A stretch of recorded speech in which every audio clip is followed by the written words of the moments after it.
pagi rekan dengar setia Gunung FM 102,3 MHz dimanapun Anda berada. Senang sekali kami kembali hadir di ruang dengar Anda, menyapa pagi Anda dalam program seperti biasa ya setiap Jumat pukul 9 pagi, yaitu Halo Polisi, persembahan Radio Gunung FM bekerjasama dengan Polisi Resort Kota atau Polres Kabupaten Tanah Laut. Dan dalam kesempatan kali ini seperti biasa saya akan ditemani oleh rekan Nisa. Halo Nisa. Halo Mas Gabi. Gimana kabar di pagi hari ini? Happy aja. Happy aja ya, oke. Selalu sehat lah. Selalu sehat dan semangat ya. Oke. Harus gitu dong. Jadi untuk rekan dengar juga harus semangat juga. Iya. Apalagi nih cerah kan ya Mbak ya? Apa ada hujan nih Mbak? Iya dong, cerah. Cerah ya hari ini. Sendunya di hati aja. Sendunya di hati aja. Oke. Selamat pagi juga untuk seluruh rekan dengar yang mungkin lagi ada di perjalanan ya. Kita ucapkan selamat pagi dan selalu perhatikan perjalanan Anda dan kecepatan Anda. Dan selamat pagi juga untuk rekan dengar yang mungkin sedang di ruang kerjanya, entah itu di perkantoran ataupun di lapak-lapak dagangnya, di pasar Tapandang, pasar terminal atau pasar-pasar lainnya. Baik, sebelum kita lanjut perkenalan yang akan diperkenalkan oleh Mbak Nisa, nanti narasumber kita ya dari apa nih Mbak Nisa? Dari PPA. Dari PPA. Dari Satreskrim. Satreskrim mengenai PPA ya. Ya. Untuk itu kami juga memberitahukan untuk rekan dengar, siaran kami juga bisa Anda pantau melalui live streaming di website tvfm.tanahlaut.go.id dan juga bisa diikuti melalui live streaming Instagram kita di akun Instagram Tuntung Pandang Radio. Nah, dan untuk itu jika rekan dengar juga ada ingin pertanyaan mungkin yang disampaikan, entah itu pertanyaan ataupun masukan, bisa menghubungi di line telepon kita di 0811 5012 304. Sekali lagi di 0811 5012 304. Oke Mbak Nisa, silahkan lanjutkan. Oke, jadi aku sungguh menambahkan banyak dari Satreskrim. Jadi ini kita berbicara langsung dengan narasumber yang langsung menangani terhadap tindak pidana terkait dengan perempuan dan anak. Oke, langsung aja nih ke tempatnya Bang Deddy. Izin Bang, bisa diberikan satu pengantar sedikit nih sebagai pemanis. Kalau Abang salam-salam dulu juga bisa ya. Mengawali gimana? Silakan. Oke, siap. Assalamualaikum warahmatullahi wabarakatuh. Saya yang mewakili untuk dari unit PPA menyampaikan kepada masyarakat tentang permasalahan perlindungan perempuan dan anak yang ada di Kabupaten Tanah Laut. Oleh karena itu untuk masyarakat yang mendengar langsung bisa untuk menanyakan apa hal-hal yang pengen ditanyakan untuk adanya pidana perlindungan perempuan dan anak. Mungkin itu aja dulu dari saya. Nanti saya akan dengar langsung dari apa harapan dari masyarakat mengenai perkara perlindungan perempuan dan anak. Itu aja. Jadi ini mengharapkan langsung nih dari partisipasi dari seluruh warga masyarakat khususnya Kabupaten Tanah Laut yang ingin bergabung. Jadi bisa langsung kita memberikan konsultasi hukum, kan ya, ketika masyarakat kadang-kadang kan bingung dengan adanya di mana sih letak hukum gitu kan, dan lain-lain sebagainya. Apalagi khusus untuk PPA-nya perlindungan perempuan dan anak ya. Nah, seperti kita ketahui, mungkin ada rekan dengar yang sedang ada mendengar kasus atau bagaimana terkait kekerasan terhadap perempuan dan anak, dan mungkin kebingungan juga nih mau dilaporin atau enggak nih, atau gimana menyikapinya sebagai masyarakat, bisa nanti bergabung di telepon kita di 0811 5012 304. Oke, namun kita juga mau dengar nih gimana pemaparan dan juga mau dengar suara abang satunya. Oke, langsung aja ke tempatnya Bang Imam.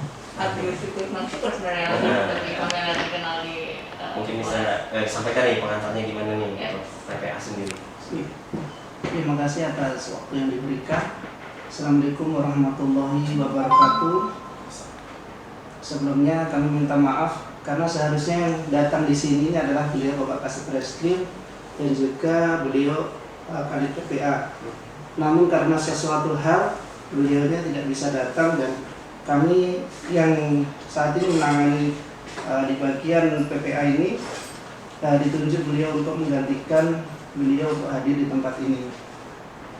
ada sedikit hal yang mungkin sebagai pengantar untuk masyarakat yang ada di tanah laut yang saat ini, beberapa hal dari kejadian yang ada keterkaitan dengan perlindungan perempuan dan anak ya, yang saat ini mungkin banyak perkara-perkara yang timbul di khususnya Kabupaten Tanah Laut ini. Perkara-perkara tersebut adanya sedikit saya bahas mungkin adalah perkara kekerasan terhadap anak, kekerasan terhadap ibu perempuan ya, atau mungkin ada peristiwa pencabulan, ada juga peristiwa persetubuhan. Ada pula juga yang mungkin ada yang ketidakterimaan seorang istri yang kemudian ingin dinikahi atau lakinya ingin menikah kembali dan lain halnya sebagainya. Nah, beberapa yang timbul ini tentu terjadi di lingkungan masyarakat yang ada saat ini di Kabupaten Tanah Laut khususnya. Kami minta partisipasi masyarakat keterkaitan dengan adanya permasalahan tentang perlindungan perempuan anak ini untuk aktif. Dalam artian aktif adalah dia ikut berperan seandainya dia melihat, mengetahui atau mungkin mengalami sendiri, untuk ikut terlibat. Silahkan datang di tempat kami. Kami sebagai unit pelayanan perempuan dan anak ini menerima konsultasi dalam berbagai hal, karena sesuatu yang dikonsultasikan belum tentu arahnya ke suatu tindak pidana, atau mungkin juga bisa datang ke perlindungan perempuan anak yang sudah disediakan oleh pemerintah Kabupaten Tanah Laut. Silahkan datang. Mungkin sedikit banyaknya seperti itu pembukaan. Jadi ini ceritanya dari PPA ini itu tadi memberikan konsultasi terkait dengan kejadian-kejadian terkait PPA gitu kan ya. Jadinya untuk yang masyarakat pengen mencari titik terang gitu kan ya, jangan sungkan-sungkan kalau misalnya nggak mau lewat telepon ya bisa ngechat aja gitu kan, pakai anonim juga nggak masalah gitu ya. Jadi kan bisa menjadi pembelajaran juga buat seluruh masyarakat gitu ya. Dan kalau datang juga ke kantor, identitas juga nggak, ya bakal dirahasiakan ya Pak ya. Apalagi kalau misalnya terkait dengan anak itu pasti kerahasiaannya sangat dijaga sekali. Tapi kebanyakannya masyarakat sekarang kan apabila permasalahan PPA ini datang ke kantor tuh malu. Jadi banyak yang mungkin ya cuman laporannya cuman nggak datang ke kantor. Sebenarnya harapan kita kan datang ke kantor biar kita konsultasikan semuanya kan, secara jelas ya, secara jelas apapun permasalahannya dan undang-undang apa yang harus kita pergunakan atas apabila terjadi sesuatu hal tentang perkara PPA tersebut. Kebanyakannya kan dari masyarakat ini datang itu pertama ya malu, kemudian kan ibaratnya takut kalau tersebar lah ibaratnya apa. Sebenarnya kalau dia datang ke kantor kita maka semua laporan yang telah kami terima kan kami sembunyikan, artinya permasalahan tersebut tidak akan kami keluar maupun ke media massa, karena masalah tentang anak itu tidak boleh dipublikasikan. Sensitif sekali Pak ya. Kan melanggar undang-undang perlindungan anak apabila sempat dipublikasikan terhadap umum lah intinya itu. Oke, baik. Kemudian Pak, untuk dari segi hukuman sendiri Pak, antara pelanggaran kekerasan misalkan terhadap perempuan, ibu ataupun anak, itu kalau dari segi pidananya biasanya paling lama itu berapa Pak? Apakah misalkan untuk perempuan khususnya untuk yang dewasa maksimal sekian tahun, kemudian yang anak sekian tahun, itu berapa? Kalau untuk kekerasan terhadap perempuan dan anak, kita untuk PPA lex spesialis, artinya ancaman hukuman tersebut ancaman hukuman paling tertinggi dari semua tindak pidana. Jadi rata-rata ancaman hukuman apabila terjadinya suatu perkara, ancaman tersebut bisa sampai 15 atau sampai 20 tahun. Dan itu pun sekarang ada minimalnya 5 tahun. Apabila terjadi seperti persetubuhan, kemudian cabulan, apalagi kekerasan terhadap anak di bawah umur, itu rata-rata 15 tahun semua ancaman hukumannya. Tapi sebelum kita bahas lebih jauh masalah itu gitu ya, kita tanya dulu nih, untuk dasar hukum sendiri terkait dengan PPA biasanya untuk lex spesialis itu undang-undang apa aja gitu? Untuk lex spesialis ini kita menggunakan Undang-Undang Perlindungan Anak itu yang paling pertama, dan Undang-Undang RI Kepolisian tahun 2002. Karena permasalahan PPA ini untuk dasarnya kita berbeda dengan dasar hukum untuk pidana lainnya. Dan proses hukum pun apabila pelakunya itu anak, maka kita berbeda dengan proses hukum yang untuk pelaku dewasa. Kita menggunakan SPPA, artinya untuk semua permasalahan anak, mau pelaku maupun korban itu tetap dilindungi negara. Jadi berbeda dengan dewasa. Oke, jadi kalau pelakunya pun anak-anak di bawah umur juga ada perlindungan tersendiri Pak ya? Iya, ada Dari segi hukum haknya. Oke, baik. Mungkin informasi Pak untuk tanah laut sendiri, bagaimana sih tingkat pelanggaran ataupun ya pelanggaran entah itu kekerasan ataupun entah itu terkait seksual dan lain-lain terhadap perempuan dan anak, bagaimana Pak?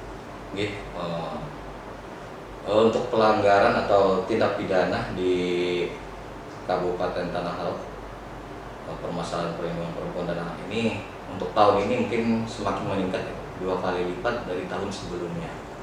Belum akhir tahun ya? Belum akhir tahun. Wow ya. Kita belum akhir tahun juga sudah mungkin 19 perkara itu yang sudah kita proses sidik.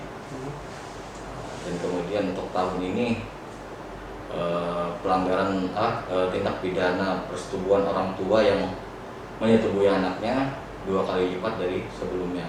Nah, seperti tahun lalu tahun kemarin cuma 2 tindak pidana, kalau sekarang sudah 4 tindak pidana yang telah terjadi yang kita proses. Artinya orang tua yang menyetubui anaknya. Sebenarnya kalau perbuatan kayak gitu tuh alasannya kenapa sih Bang? Sebenarnya alasan orang tua menyetubui anak itu yang pertama kemungkinan tempat waktu dan tempatnya itu di tempat jarang yang ada penghuninya lah, intinya penduduk setempat, tetangga dan kemudian dia kebanyakan tinggal bersama seperti bapaknya, nggak punya istri lagi lah jadinya, karena nggak punya istri, anak, akhirnya kebutuhan dia tidak terpenuhi, akhirnya sasarannya adalah anak ya. Wow, ngeri banget ya. Jadi makanya ya, tadi kan sebelum Bapak sampaikan belum akhir tahun sudah 2 kali lipat dari tahun yang lalu. Kalau Pak Iwan gimana Pak Iwan? Mungkin sedikit menambahkan tentang peraturan apa saja yang mungkin kita pakai sebagai dasar untuk tindak pidana perlindungan terhadap perempuan dan anak. Yang pertama, kita mengacu pada Undang-Undang Nomor 17 Tahun 2016 tentang penetapan Perpu Nomor 1 Tahun 2016 tentang perubahan kedua Undang-Undang Nomor 23 Tahun 2002 tentang perlindungan anak. Kemudian untuk kekerasan dalam rumah tangga, kita mengacu pada Undang-Undang RI Nomor 23 Tahun 2004 tentang penghapusan kekerasan dalam rumah tangga. Apabila ada berkaitan dengan undang-undang lain, maka kita juga mengacu pada KUHP ya. Di sisi lain, jika perbuatan itu dilakukan oleh anak, maka anak memiliki peraturan tersendiri Pak yang mengatur. Di sisi KUHP, maka peraturan itu juga menggunakan Undang-Undang Republik Indonesia Nomor 11 Tahun 2012 tentang Sistem Peradilan Pidana Anak. Itu adalah salah satu bagian dari undang-undang yang kita pakai sebagai penyidik di tindak pidana perlindungan perempuan dan anak. Di sisi lain mungkin sedikit menambahkan dari apa yang sudah disampaikan oleh beliau Bang Dedi tadi mengenai latar belakang kenapa sih Tanah Laut untuk saat ini terjadi beberapa kenaikan perkara ya Pak ya. Dilihat dari sudut pandang di tahun yang lalu yang mungkin tidak sebanyak pada waktu saat ini. Ya, keterkaitan kenaikan perkara, ada beberapa hal yang mungkin menjadi atensi kita ya sebagai warga masyarakat ini ya. Yang pertama mungkin kita tahu hari ini terjadilah sesuatu ada pandemi yang sangat luar biasa sekali ya, pandemi COVID-19 ini. Mungkin di sini juga merubah sesuatu aspek atau pola pikir masyarakat yang saat ini ada di khususnya Kabupaten Tanah Laut ini. Berkaitan kita sampaikan mengenai dengan perbuatan yang tadi beliau sampaikan, kami menambahkan sedikit. Ada beberapa kejadian seperti kenaikan tentang seorang tua kandung yang menyetujui anaknya sendiri. Anak saat ini memang berada di rumah Pak.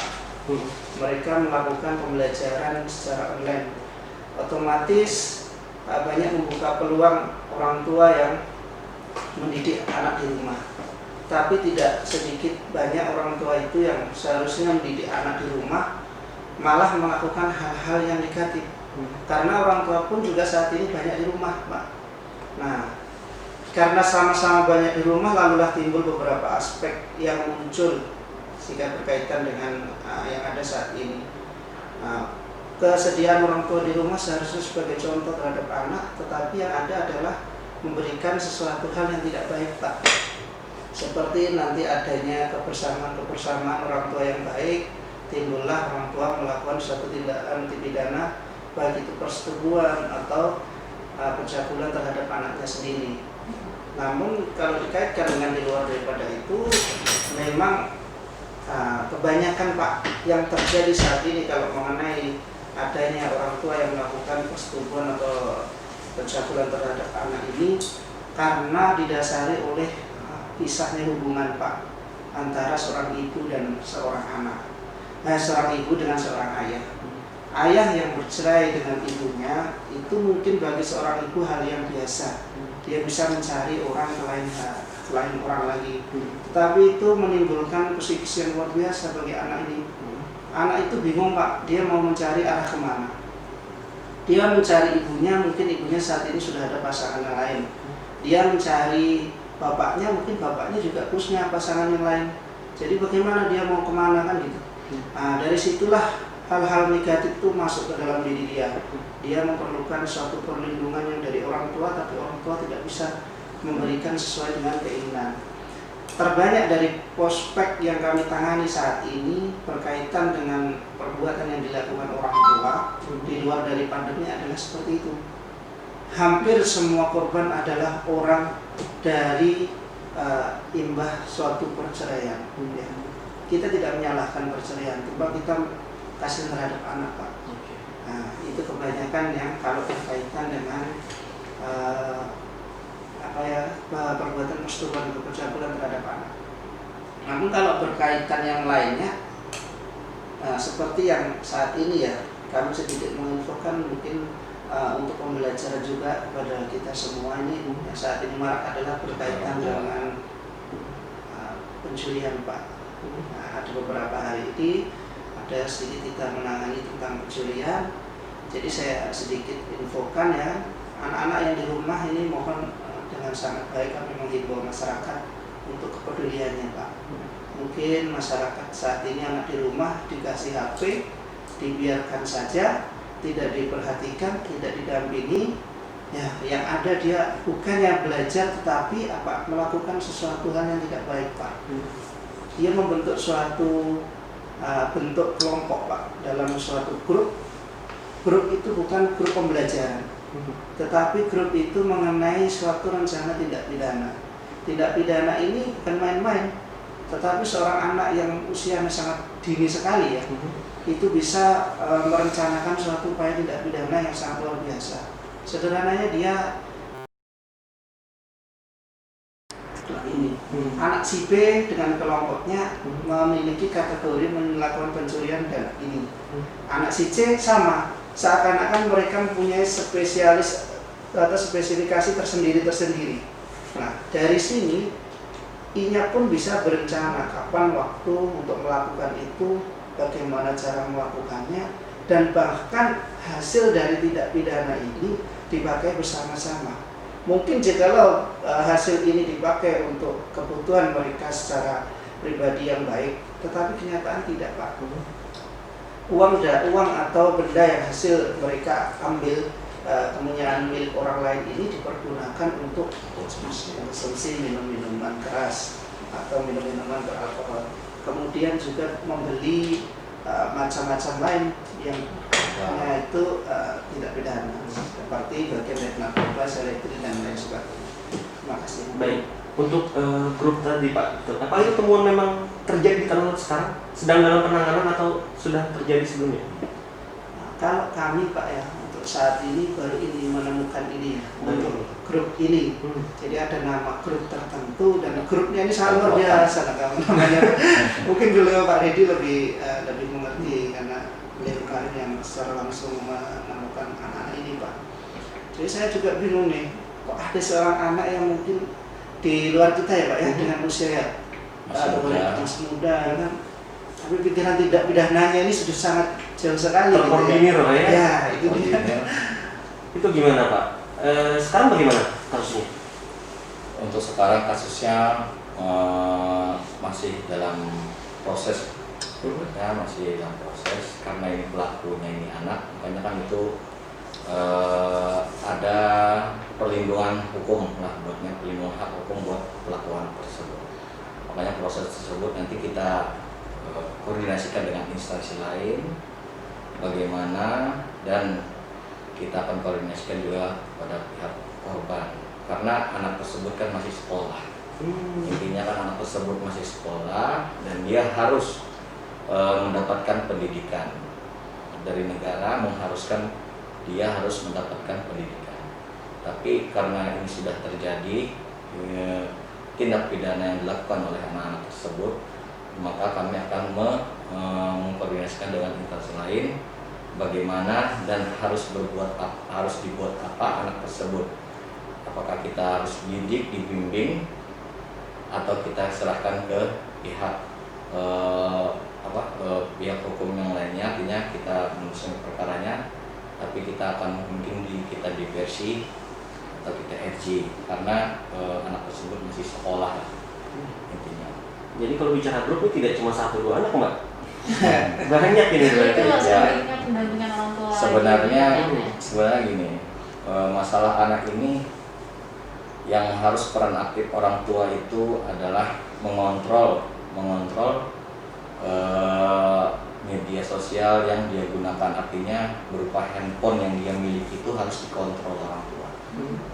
Karena handphone elektronik tersebutlah yang membuat anak sekarang bisa menjadi atau bisa merusak generasi muda sekarang. Karena apa? Karena dari handphone tersebut bisa terjadi tindak pidana, artinya persetubuhan.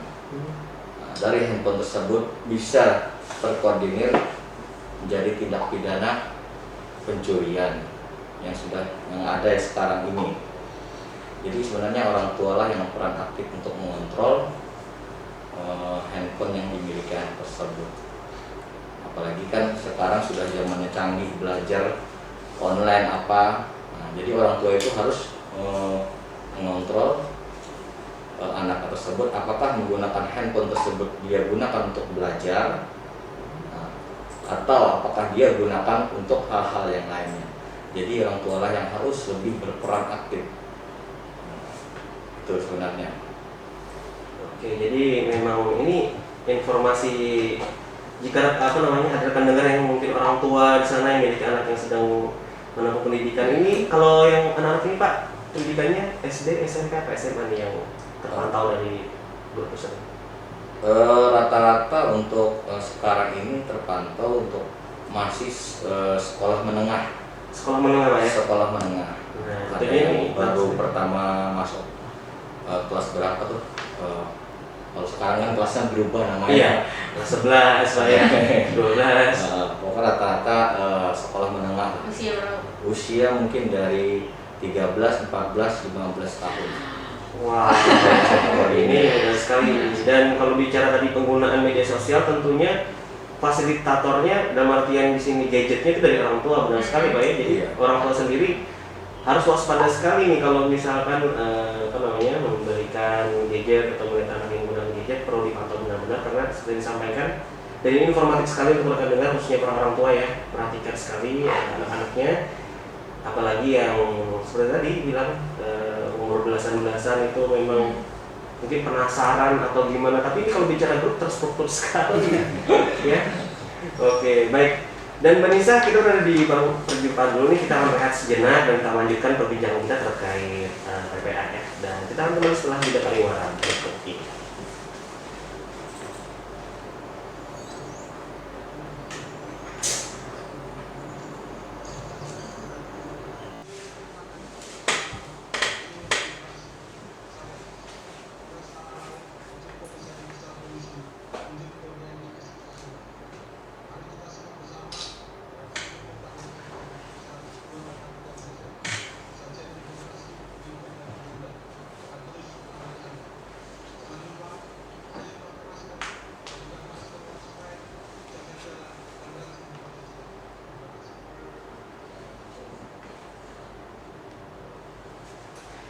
Ya baik, rekan dengar setia Numpang FM 102,3 MHz dimanapun Anda berada, masih dalam program talk show Halo Polisi persembahan Radio Tuntun FM dan juga Polres Manaparu.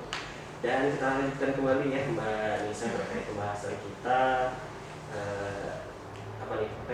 terkait perlindungan perempuan dan anak. Dan sebelumnya tadi kita sudah bahas terkait beberapa kasus khususnya yang menimpa anak-anak ya, anak pelajar dalam penggunaan IT. penggunaan IT. Oke, lanjut Mbak Nisa. Ya itu kembali lagi intinya adalah pendampingan ya nggak sih Bang? Pendampingan dari orang tua dan orang sekitar gitu kan. Jadi ketika ada yang ketika sudah orang tua sudah berani untuk menyerahkan handphone gitu kan kepada si anak, berarti kan ada tanggung jawab dari orang tua tersebut untuk mendampingi apa aja yang boleh dilihat, apa aja yang nggak boleh dilihat, apa aja yang seharusnya ada di handphone, apa aja yang nggak ada di handphone. Tidak berhenti di ngasih pakai iya, gitu aja. ya. Nggak berhenti Supaya di nggak situ. nangis gitu kan. Iya. Biasanya sekarang kayak gitu supaya anak nggak nangis, ada ini handphonenya, jadi mama bisa ngelakuin hal yang lain, bukan seperti itu ya. Seperti yang sampaikan tadi kan, apalagi dalam kondisi pendidikan kita gitu sekarang yang lebih banyak ke web WFH ya, melalui daring, maka anak-anak pun semakin sering menggunakan gadget dan terjadi tadi seperti yang Bapak sampaikan ada penyalahgunaan sosial media. Oke, dan kita perlu tahu juga mungkin Pak, tadi kan kita bahas terkait pelanggaran-pelanggaran untuk yang dialami di kalangan anak-anak muda atau pelajar. Nah, kalau yang dewasa, perempuan khususnya gimana? Bagaimana kasus yang sering cukup banyak kita tahu? Untuk yang dewasa, kemungkinan yang sering kami terima itu laporan masyarakat, pengaduan masyarakat tentang permasalahan rumah tangga. Artinya rumah tangga mereka yang bagaimana yang sering terjadinya suaminya atau ada hubungan lain dengan orang lain lah, perempuan lain. Kebanyakan ibu-ibu datang lapor, Pak, suami saya ini nikah lagi dengan orang lain, atau Pak, suami saya tinggal sama perempuan ini, Pak, saya mau laporkan suami saya tersebut. Artinya kan suami saya itu berselingkuh lah, artinya dengan perempuan lain. Jadi kebanyakan kan ibu-ibu datang itu menanyakan, apakah bisa Pak suami saya itu diproses ini. Ya sebenarnya permasalahan perselingkuhan tersebut kita undang-undang perselingkuhan itu masih dalam pembentukan atau rehab. Artinya apabila seorang suami itu berhubungan dengan perempuan lain dan mengakibatkan si ibu di rumah ini tidak menerima dan mau melaporkan, untuk tindak pidana perselingkuhan itu kita masih belum disahkan. Jadi apabila terjadi seperti itu, maka seorang istri berhak melaporkan suaminya itu, tetapi dalam kategori tindak pidana lain. Artinya tindak pidana lain seperti masuk dalam kategori perzinahan yang dilakukan oleh suaminya. Jadi sedikit saya berikan saran kepada seorang istri-istri apabila menemukan terjadinya peristiwa seperti tersebut, sebaiknya seorang istri itu lebih condong memperhatikan tingkah laku suaminya. Jadi apabila suaminya itu berselingkuh dan ada di tempat lain, maka saran saya ibarat itu lebih baik seorang istri mendatangi suaminya bersama orang-orang lain atau ketua RT, datang ke tempat tersebut, digerebek lah. Jadi digerebek baru bisa dilaporkan. Karena apabila seorang suami atau seorang laki-laki yang sudah punya istri berada di tempat wanita lain yang belum mempunyai suami dalam satu rumah, maka itu bisa dikatakan perzinahan. Tapi apabila dikatakan perselingkuhan, itu masih belum bisa dikatakan perselingkuhan ya. Karena undang-undangnya juga kita belum ada kan. Jadi dari kepolisian yang bisa ditindak perzinahannya itu Pak ya? Perzinahan itu. Bukan perselingkuhannya. Karena dalam kategori apabila seorang laki itu ada dalam satu rumah, walaupun dia tidak melakukan hal apa, itu bisa dikatakan artinya kumpul kebo lah artinya kan. Jadi masuk pasal perzinahan. Dan meresahkan masyarakat Juga juga ya? bisa meresahkan masyarakat. Itu hukuman maksimal Pak? Atau minimalnya berapa? Misalkan diteruskan nih. Untuk perzinahan memang ancaman hukumannya itu lebih rendah karena menggunakan KUHP ya. Menggunakan KUHP itu 9 bulan ya, supaya ancaman hukuman cuma 9 bulan. Jadi itu pun juga tidak bisa ditahan. Cuman bisa diproses. Tidak bisa dilakukan penahanan. Dan kebanyakan kan istri sekarang kalau sudah melapor ini Pak proses saja, masukkan aja suami saya ini kan gitu. Tapi kan kita tidak bisa sembarangan, kita harus juga sesuai dengan prosedur karena kita menggunakan undang-undang yang berlaku kan. Gitu. Untuk ancaman hukuman di bawah minimal 5 tahun itu kita tidak bisa melakukan. Tapi tetap namanya ya Tetap bisa diproses. dan nama orang tersebut tercantum Pak ya? Iya. Sebagai kepolisian sebagai kriminal ya tadi Pak ya? Iya, tidak pidana. Tindak pidana tadi. Oke. Kalau posisinya di balik gimana nih? Nah, gimana tuh? Jadi bukan suaminya yang sama. Selingkuh. Iya. Kalau posisinya di balik jadi perempuannya gimana? Apakah pernah juga terjadi? Pernah terjadi, ibaratnya istrinya ibaratnya katakan selingkuh, artinya suaminya sedang kerja ke Sungai Danau, istrinya di rumah ternyata datangi orang, artinya wiranya lah, artinya kan didatangi oleh laki-laki lain di rumah. Akhirnya itu ketahuan oleh masyarakat sekitar. Ketahuan masyarakat sekitar, cuman suaminya masih belum percaya. Sudah dilaporkan ke suaminya oleh aparat yang di desa gitu, sudah dilaporkan ke desa ke suaminya, cuma suami tidak percaya. Akhirnya kan pada suatu saat ya suami sendiri yang membuktikan. Kemarin itu juga kita proses, kita masukkan perzinahan. Artinya tapi perzinahan tersebut bisa dikatakan kan delik aduan, artinya perkara tersebut bisa dilaporkan tapi di kemudian hari itu bisa dicabut oleh pihak korban atau pelapor. Kebanyakannya seperti itu. Tapi kalau hanya perempuan yang melakukan biasanya itu lanjut sampai ke sidang. Tapi kalau perempuan yang melakukan, tapi biasanya kalau laki-laki yang melakukan itu setengah jalan kebanyakannya. Karena istri-istrinya nggak tega katanya.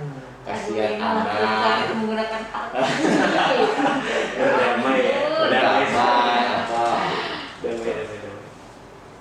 Ya nggak, tapi biasanya kalau misalnya kita sudah naik ke sidik, kita pastiin banget ya yang nggak bakal untuk mencabut perkara tersebut gitu kan ya. Karena biasanya kalau sudah sidik agak susah banget. Iya.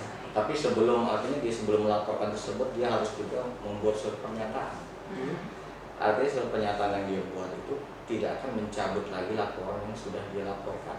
Gitu. Sebenarnya yang memang delik aduan itu bisa dicabut, kemudian bisa diselesaikan secara damai, artinya antara kedua belah pihak. Tapi kalau membuat surat pernyataan, artinya surat pernyataan itulah hak dasar kami untuk melanjutkan proses tersebut.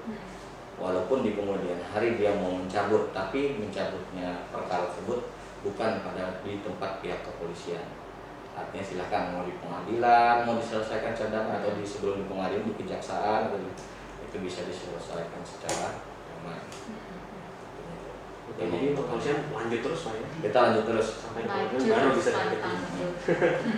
Oke, nah terkait ada kasus yang bisa dihentikan atau tidak diteruskan kalau dicabut aduan dan lain-lain. Tadi kan untuk kasus dewasa ya, nah kalau anak-anak, ini tadi kita kembali ke kasus pencabulan bersama anak-anak dilakukan oleh keluarga dekat, entah itu orang tua.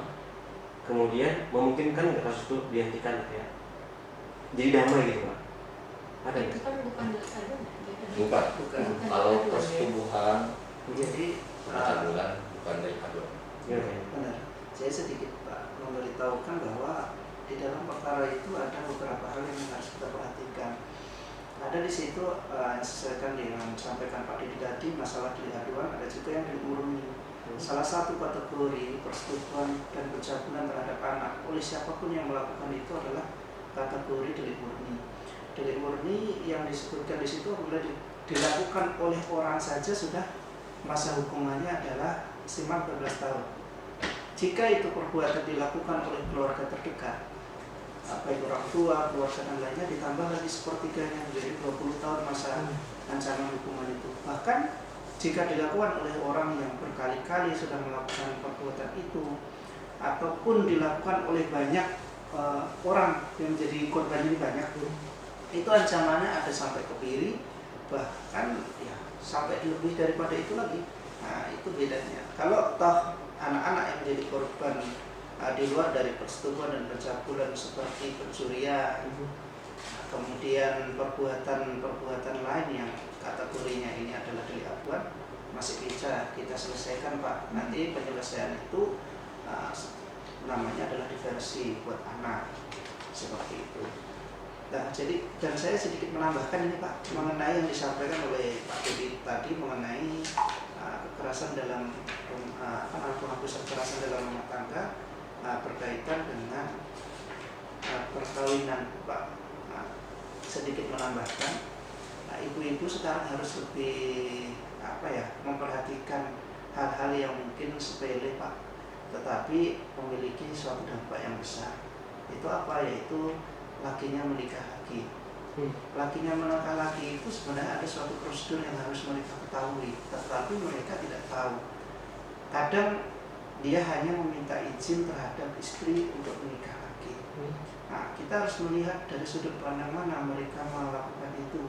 Jika mereka melihat dari sudut pandang agama, benar meminta izin terhadap istri untuk menikah lagi, kemudian dinikahkanlah oleh seorang penghulu.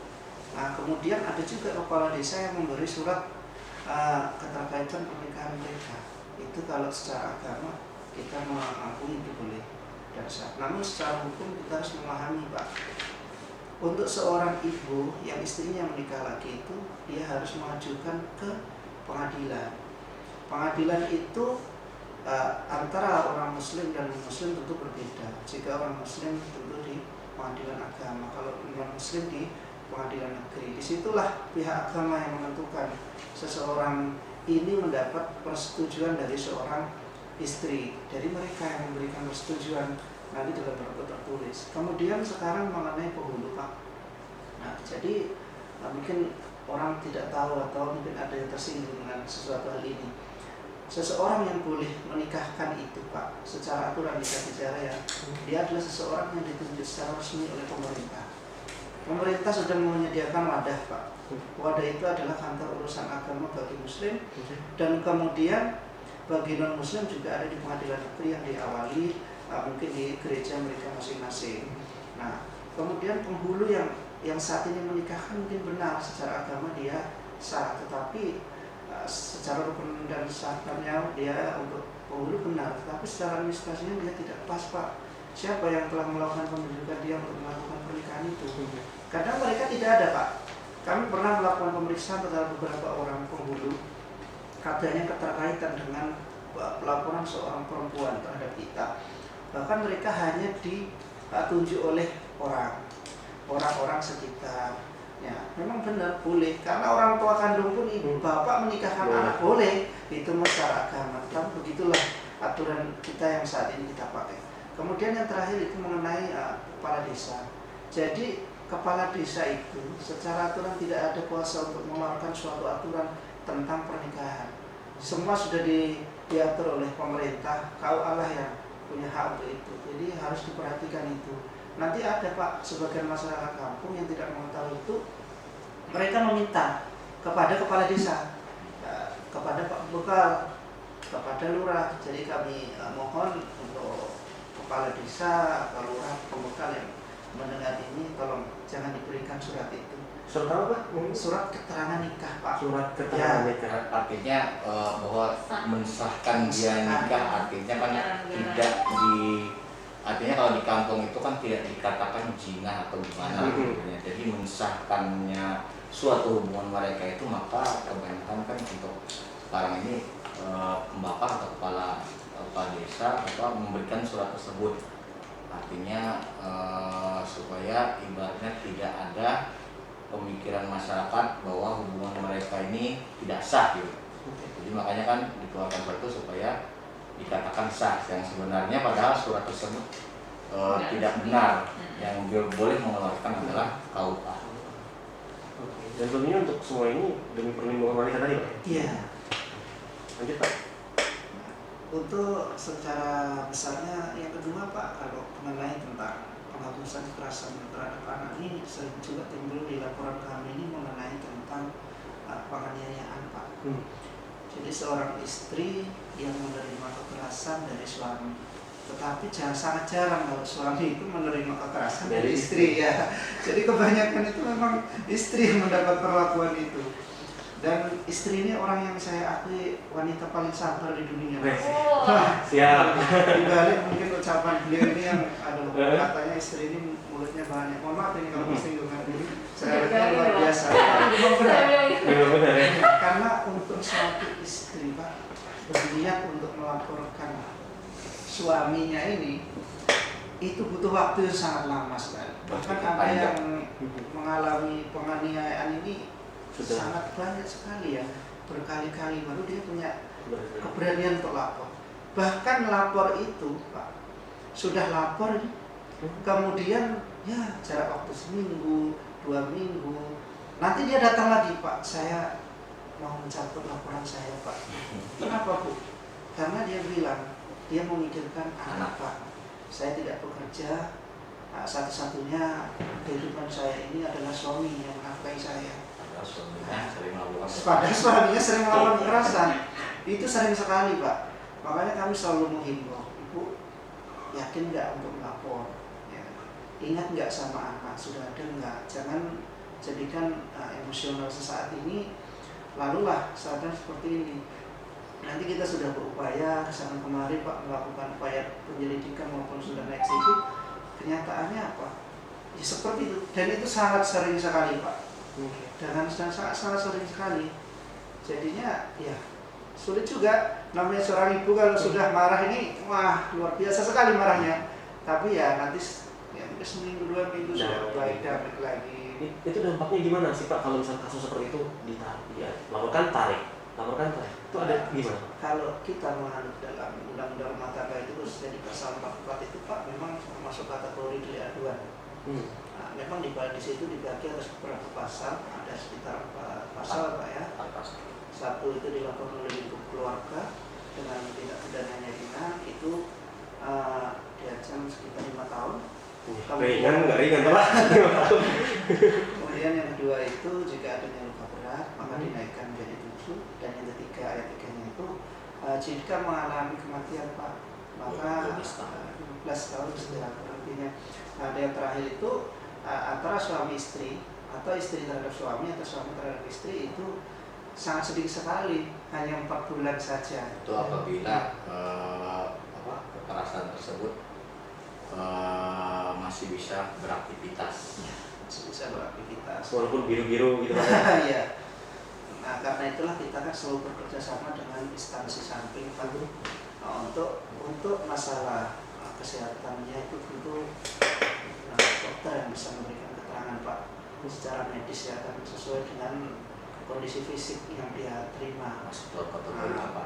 Masih dalam kategori apa kata Pak Didi tadi kan.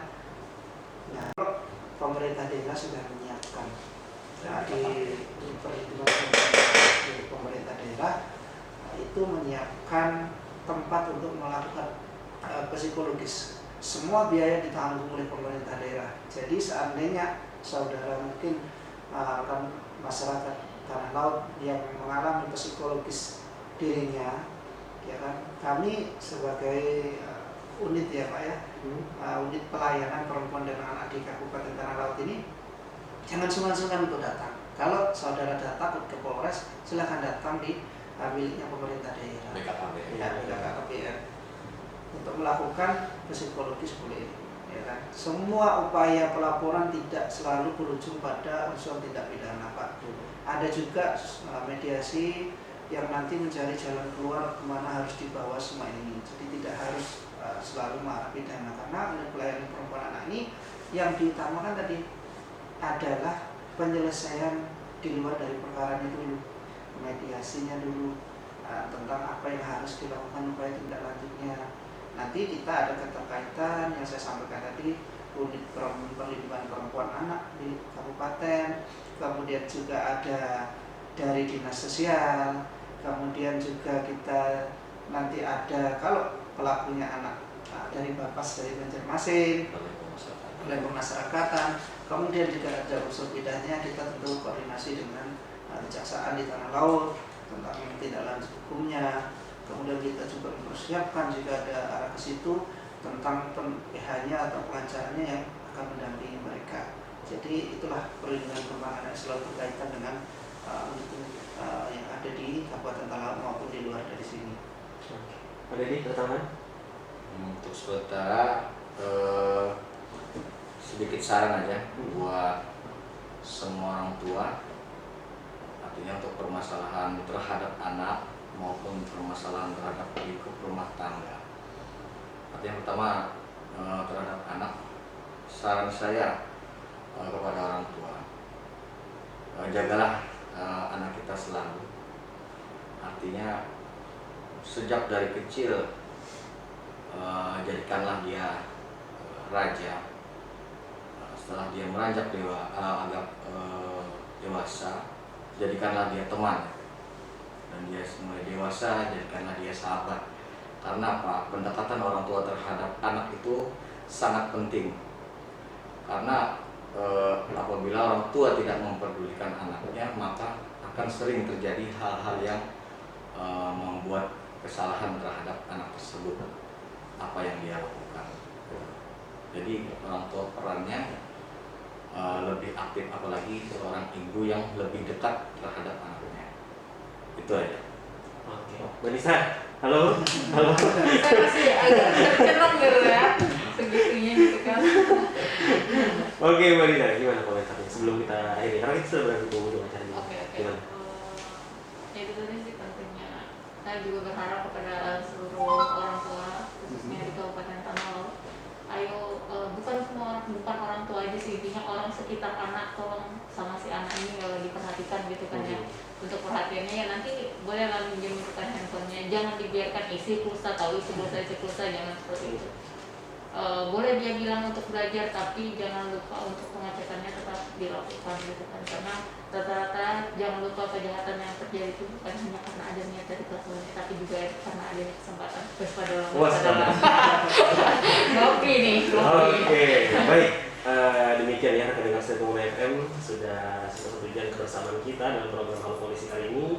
Kita dengarkan langsung dari pemaparan dari Pak Dede dan juga Pak Imam ya terkait bagaimana sih perkembangan pelanggaran atau kasus yang ada terkait apa? Perempuan dan anak di Kabupaten Tanah Laut. Dan ironis sekali tadi beberapa diungkapkan terkait ada sindikat anak-anak anak pelajar kita, adik-adik pelajar kita yang memanfaatkan grup sosial media untuk apa ya namanya, melakukan perkumpulan dan merencanakan sesuatu yang tidak baik. Ya, kriminal ya. Oke, dan juga tadi juga pemaparan terkait kekerasan yang dialami oleh perempuan dan lain-lain. Dan oke, bagi saya kita dari pengunjung acara dan harus pamit nih. Kita juga terima kasih sekali lagi kepada Pak Dedi dan juga Pak Imam ya dari kepolisian dari apa namanya PPE. Juga dan terima kasih banyak sudah bergabung dengan kami di sini dan semoga apa yang kami sampaikan hari ini bermanfaat bagi kita semua. Dan demikian rekan dengar setia Muara FM Radio Literasi untuk Konten Tengah Laut. Kami harus pamit, sampai jumpa di Halo Polisi selanjutnya insya Allah Jumat depan. Dan atas nama kru terjemah tugas saya David. Saya Brito Anissa. Terima kasih dan wassalamualaikum warahmatullahi wabarakatuh.